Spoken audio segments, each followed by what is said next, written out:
Dalam tahun lahirmu, ku pelajari rasi bintang menebak pribadimu. Bius aku dengan kata. Serangan umum 1 Maret. Penyebab utama terjadinya serangan umum dilatar belakangi oleh propaganda Belanda ke dunia internasional yang mengklaim bahwa Indonesia sudah hancur. Tak hanya itu, kelompok Belanda juga mengatakan bahwa pasukan tentara Indonesia tidak ada yang tersisa meski negaranya sudah merdeka. Dengan ketiadaan negara Indonesia dan pasukan tentara, pihak Belanda merasa bisa leluasa menguasai kembali wilayah Indonesia. Mengetahui adanya propaganda menyesatkan dari kelompok Belanda, pihak Indonesia tidak tinggal diam dan segera menyusun strategi untuk melawannya. Kronologi penyerangan umum 1 Maret 1949. Sebelum terjadinya serangan umum 1 Maret 1949, pasukan TNI dan beberapa kalangan rakyat turut serta menyusun strategi untuk melancarkan serangan balik pada Belanda. Dikutip dari buku Serangan Umum 1 Maret 1949 dalam Kaleidoskop Sejarah Perjuangan Mempertahankan Kemerdekaan Indonesia tahun 2010 karya Bathara R. Huta Galung. Serangan dilakukan oleh pasukan TNI dari Brit ke-10 atau Wehkris III di dalam pimpinan Letkol Soeharto. Sebelum menyerang, para pasukan sudah mendapat izin dari Sri Sultan Hamengkubuwono IX yang kala itu menjabat sebagai Kepala Daerah Istimewa Yogyakarta. Dampak serangan umum 1 Maret. Serangan umum pada 1 Maret 1949 ini mempunyai dampak besar terhadap posisi Indonesia di mata dunia. Di antaranya yaitu 1. Membuktikan bahwa eksistensi TNI masih sangat kuat dan mampu menyerang. 2. Mempertahankan kedaulatan Republik Indonesia. 3. Indonesia dapat tawaran perundingan dari Dewan Keamanan PBB. 4. Memulihkan kepercayaan rakyat terhadap performa kerja TNI. 5. Bisa mengubah sikap pemerintahan Amerika Serikat terhadap Belanda supaya mau berunding dengan Republik Indonesia. 6. Mematahkan propaganda bohong yang dilakukan Belanda kepada Indonesia di dunia internasional.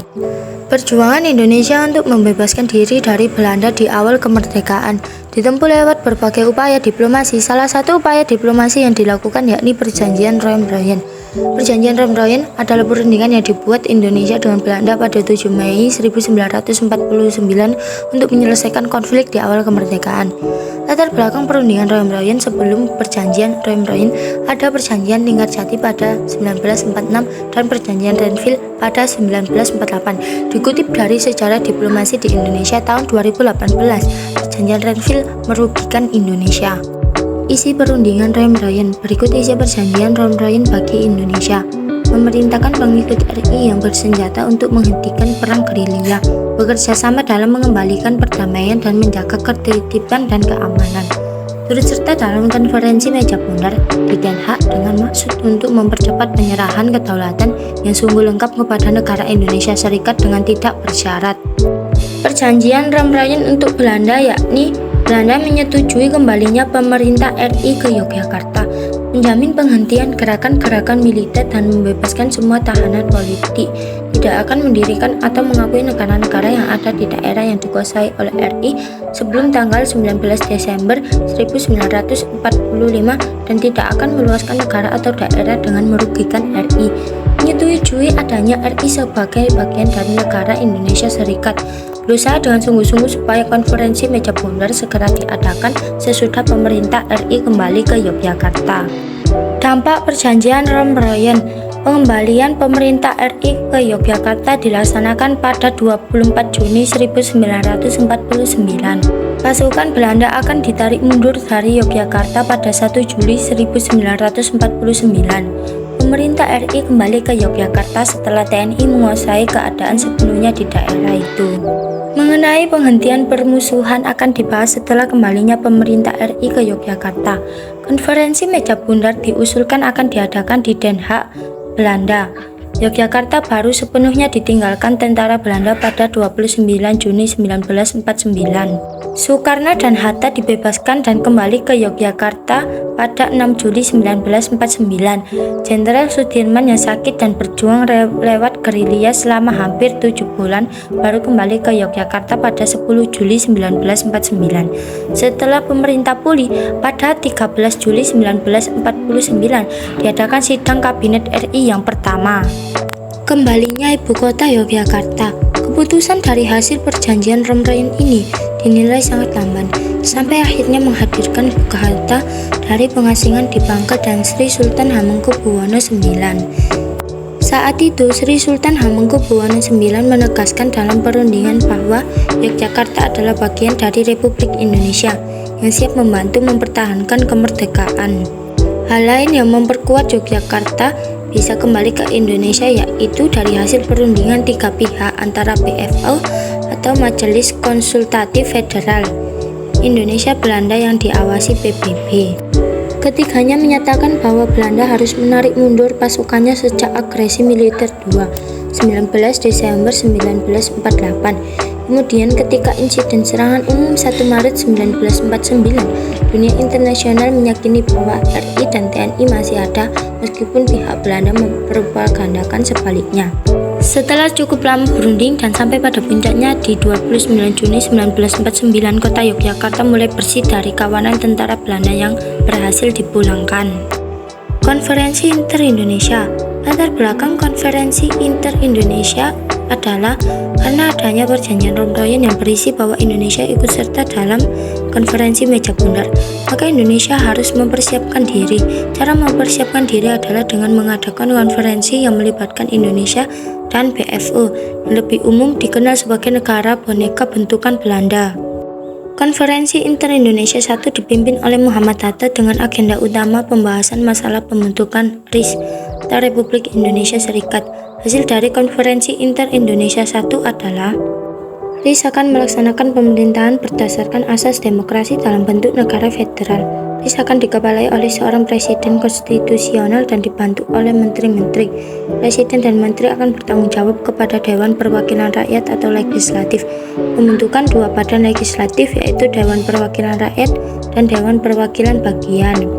Angkatan Perang RIS adalah angkatan perang nasional yang terdiri dari TNI, KNIL, ML atau Militer Luftwaffe dan VB Veiligheids Battalion.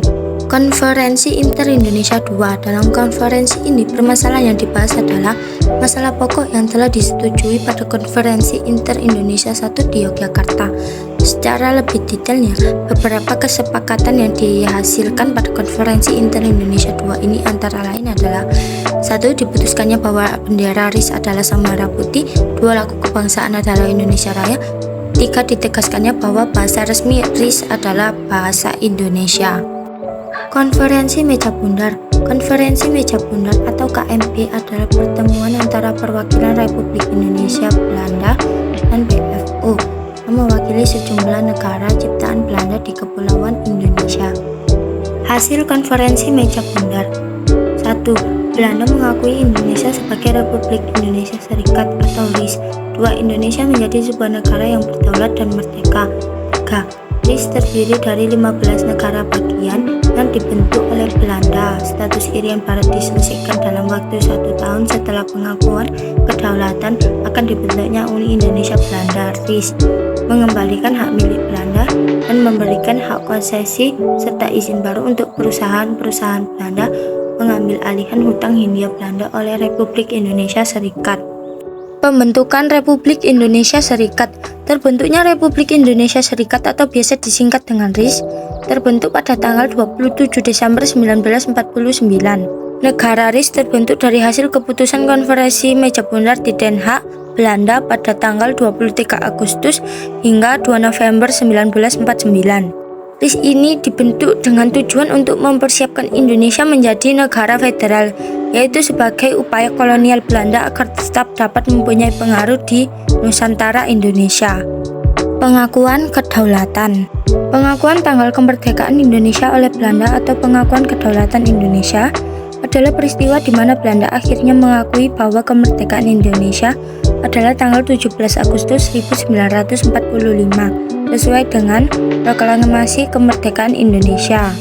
Pengakuan ini baru dilakukan pada 16 Agustus tahun 2005, sehari sebelum peringatan 60 tahun Proklamasi Kemerdekaan Indonesia oleh Menteri Luar Negeri Belanda Bernard Rudolf Bot dalam pidato resminya di Gedung Deblu.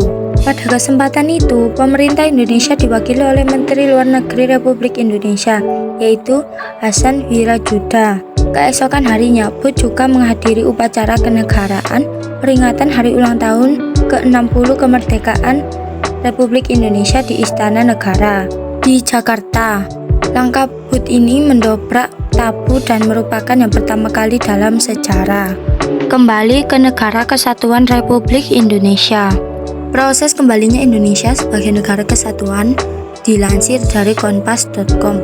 Pada 12 Agustus 1950, pihak KNIP RI menyetujui rancangan UUD itu menjadi UUD sementara. Pada 14 Agustus 1950, DPR dan Senat RI mengesahkan rancangan UUD sementara KNIP menjadi UUD yang disebut Undang-Undang Dasar Sementara atau UUDS tahun 1950. Pada 15 Agustus 1950 diadakan rapat gabungan parlemen atau DPR dan Senat RI. Dalam rapat gabungan ini, Presiden Soekarno membacakan piagam persetujuan terbentuknya Negara Kesatuan Republik Indonesia atau NKRI. Pada hari itu, Presiden Soekarno langsung ke Yogyakarta untuk menerima kembali jabatan Presiden Negara Kesatuan dari pejabat Presiden RI, Mr. As'ad.